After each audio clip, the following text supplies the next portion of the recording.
Control is so elusive. You have it for a time, but it doesn't take much to lose it.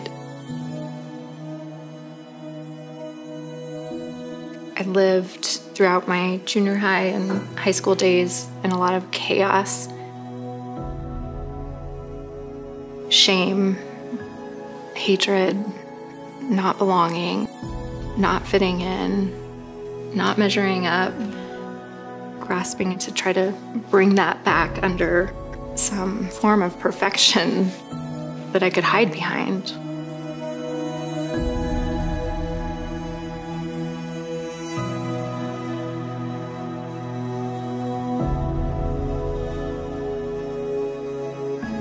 I love the story of creation.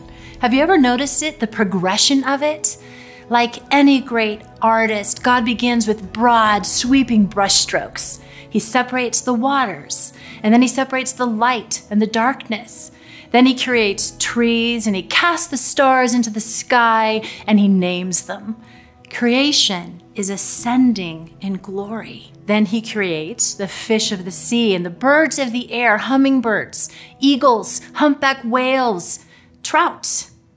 And then he creates mammals. A robin is amazing, but the lion on the savannah? And God isn't finished yet. Then he makes man.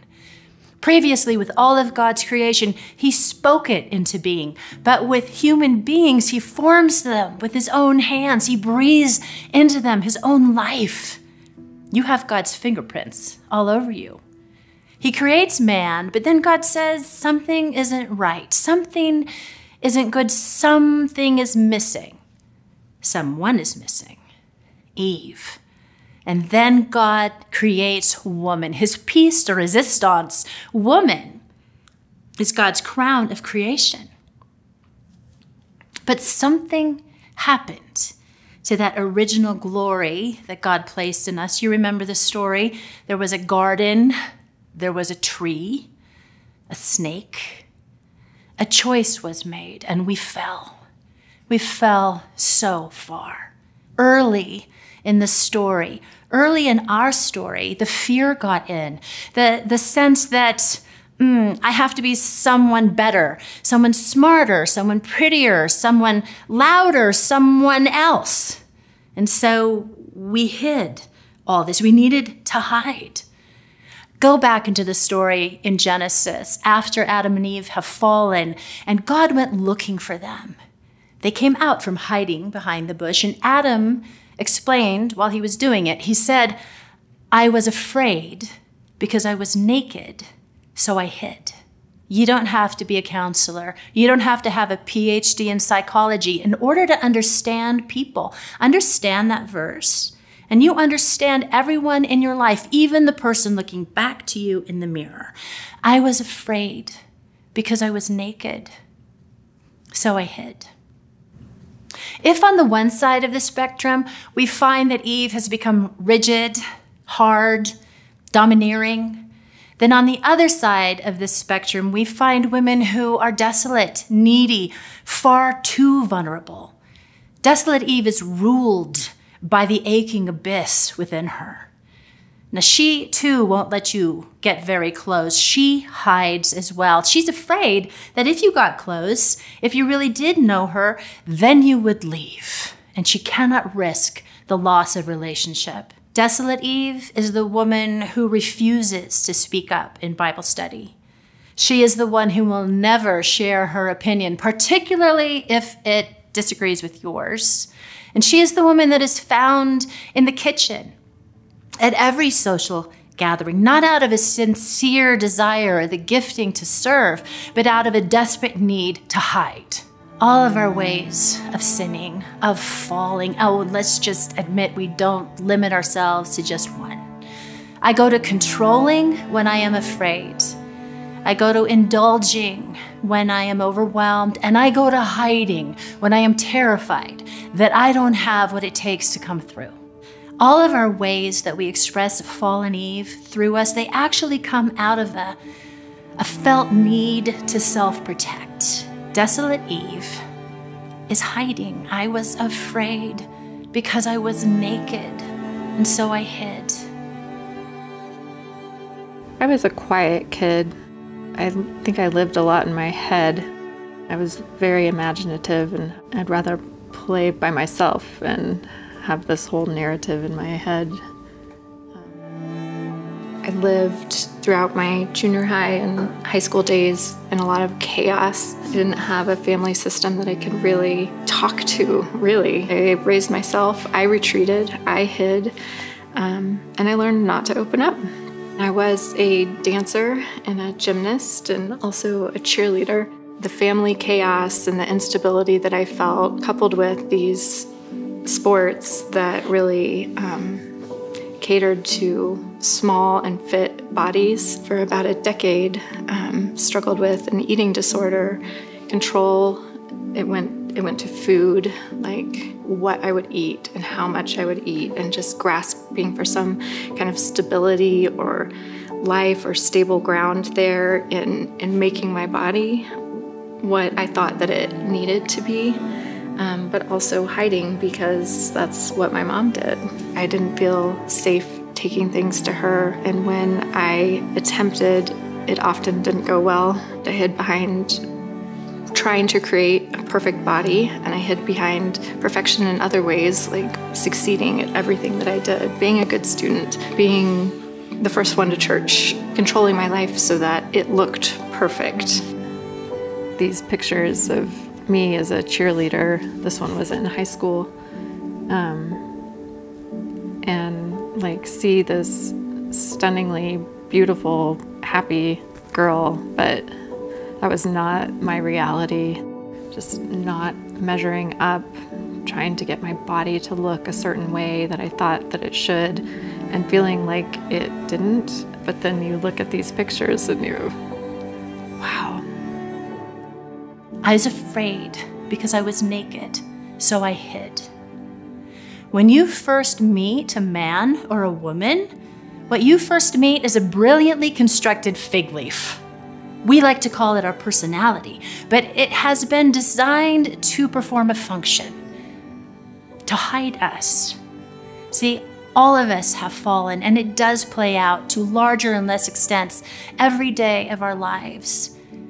When men fall, when they sin, it generally goes on a spectrum between extreme violence, cruelty, harm, to the other side of the spectrum, to weakness, passivity, a failure to speak or to enter in. When women fall, the way we sin, it goes on a spectrum between controlling and desolate. Fallen Eve controls her relationships. She refuses to be vulnerable. And if she cannot secure her relationships, then she kills her heart's longings for intimate relationship. She becomes the kind of woman who doesn't need anyone, especially a man. How this plays out over the course of her life and how her wounds have shaped her is a complex story, one worth knowing. But beneath it all, behind it all, fallen Eve controls her relationships in order to feel safe. Now, living far from God and far from Eden, it seems a perfectly reasonable way to live. But consider this. Romans 14:23 says that whatever is not from faith is sin. This self-protective way of living, it has absolutely nothing to do with real loving, nothing to do with trusting God. It is our way to secure ourselves in the midst of a dangerous world. It's our way, like Eve's way, to take matters into our own hands. Fallen Eve controls her relationships out of fear. I go to controlling when I am afraid. I go to indulging when I am overwhelmed, and I go to hiding when I am terrified that I don't have what it takes to come through. But mercy, dear ones, we are self-protecting because our self needs protecting. We are hiding out of fear, and that fear comes from a love deficit. They are just the places where we have yet to come to know the love of God as deeply as He longs us to know it. We need Jesus here. We need Him to come for us and to come underneath the ways that we are hiding. We need to open up our hands and risk trusting Him. My daughter, Ella, is 12, and I find so much delight watching her grow up. I feel God stirring memories and places that need deeper healing of my own self. So it's like as I watch her grow, God is pricking things in me that either as a reminder of how far I've come or in places that just still need more attention and healing. Ella, do you have a recipe? Do you want me to go get it? Can I finish this chapter? It's like the rest of the page. Sure.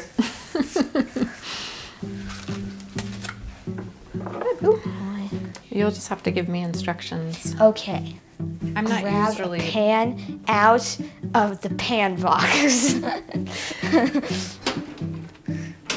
I have redeemed this a little bit, but I have historically been a really terrible baker. Including exploding cupcakes. I do find this pull to retreat when things are not well in my home. Do you want me to get things out for you? Yes. Can you get oil? Yeah. Olive? Yes.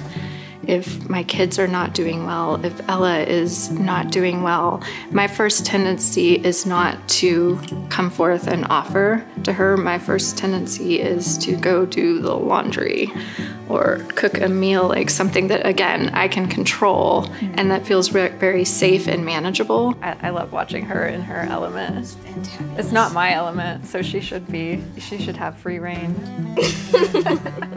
Come on. No pressure.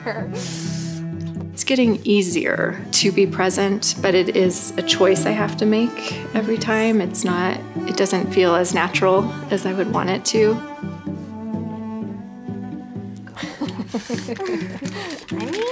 It's like a muscle you have to flex still.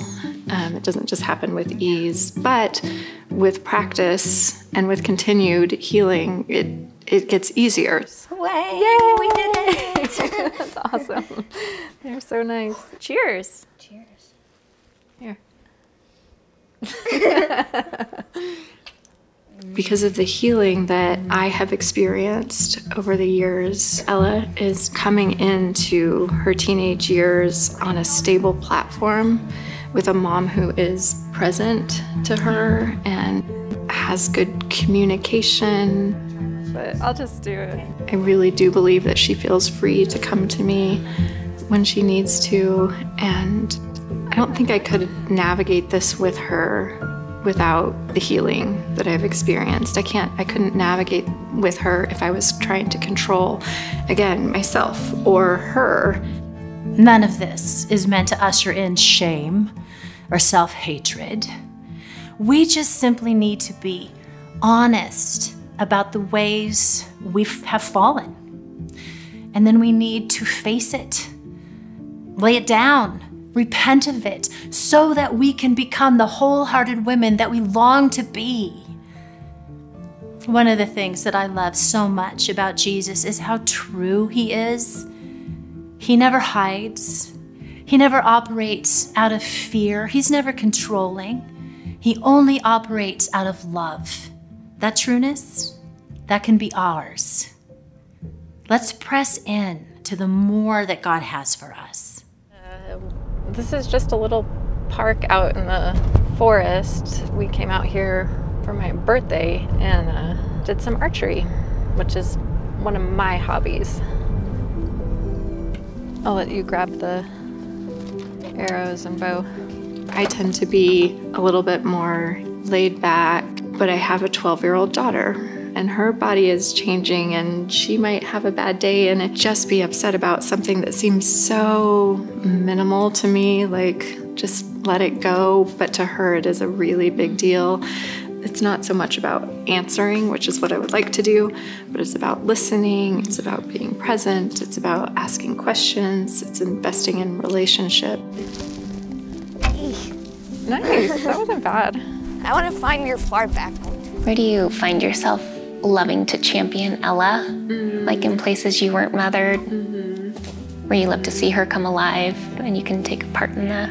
I love showing up for her. This is year 2 of her taking musical theater classes, and now she's added on a ballet class on top of that. I love that. It wasn't something I pushed on her. This is just something that's naturally come out. So I love just showing up. I love just partaking in the things that she's interested in, rather than just sending her out into the world to enjoy those things. I enjoy being good at things, but I don't have to be. I can look back on these pictures now and say, she's so beautiful. I wish I could go back and speak into her life, dissect all the lies that she was living under. I would instill a sense of belonging. My mothering seems to come from a much more natural place, a more healed place, certainly not a perfect place, but it's making a difference. It didn't just make a difference to me, it didn't just make a difference to my husband, but it's making a difference to another young woman who's rising up and coming of age.